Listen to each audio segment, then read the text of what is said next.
অবশ্যই পারে, কিন্তু এখানে দেখেন বাংলাদেশে একটা বড় সমস্যা হচ্ছে যে আমরা একটা কোনো কিছু স্কিম যখন নেই একটা আত্মপ্রসাদে ভোগার টেন্ডেন্সি আমাদের আসে জাতি হিসেবে। ফর এক্সাম্পল, সরকার যে সোশ্যাল সেফটি নেটের টাকাগুলো দেয়, এটা অনেক টাকা খরচ হয়, কিন্তু এটা লিকেজ আছে, এটা সমস্যা আছে, সব আমি মেনে নিলাম, তারপরে কিন্তু একটা বড় সংখ্যক মানুষের উপকার হয়।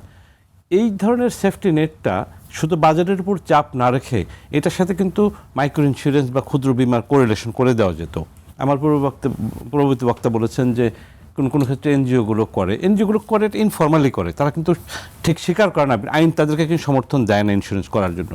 তাদের একটা আর্গুমেন্ট হচ্ছে যে এটা গরিব মানুষ সমস্যার মধ্যে থাকে, আমরা একটা ইন্স্যুরেন্স কাভারেজের মধ্যে রাখি, যদি কোনো অ্যাক্সিডেন্ট হয় তাহলে এক ধরনের সামর্থ্য আমরা দিই। ইন্স্যুরেন্স আমরা বলি না, কিন্তু প্র্যাকটিক্যালি জিনিসটা ইন্স্যুরেন্স, সেটা একটা থাকে। আর আমি যেহেতু ব্র্যাকের কথা এসছে, ব্র্যাক এবং আরও দু একটা প্রতিষ্ঠান আছে যারা কিন্তু দু একটা ইন্স্যুরেন্স প্রতিষ্ঠানের সাথে মাইক্রো ইন্স্যুরেন্স করছে। আমি রিসেন্সির কারণে নাম বলছি না তাদেরকে। আমি একটা স্টোরি বলি, সেটা হলো একটা ইন্স্যুরেন্স কোম্পানি একটা টেলিকম কোম্পানির সাথে টাই আপ করে এই 100 টাকা বা 150 টাকার একটা মাইক্রো ইন্স্যুরেন্স অফার করেছিল। কক্সবাজারের ঘটনা খুব সম্ভবত।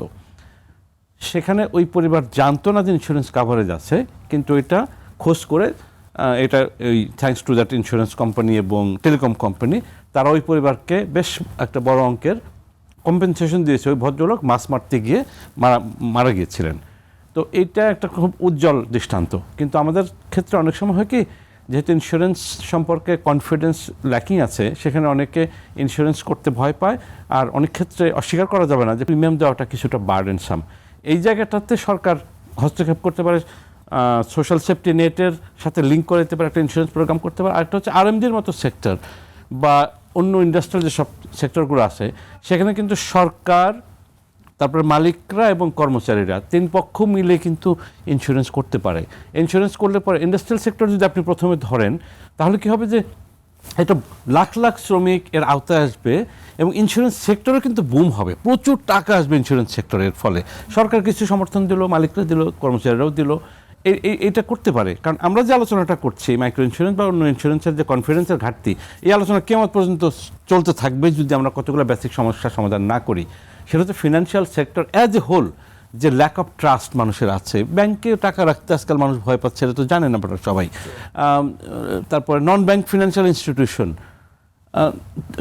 সেখানকার রাস্তার ঘাটতি আছে, এবং এটার জন্য কিন্তু সব কোম্পানি বা সব ব্যাংক মোটেও দায়ী না।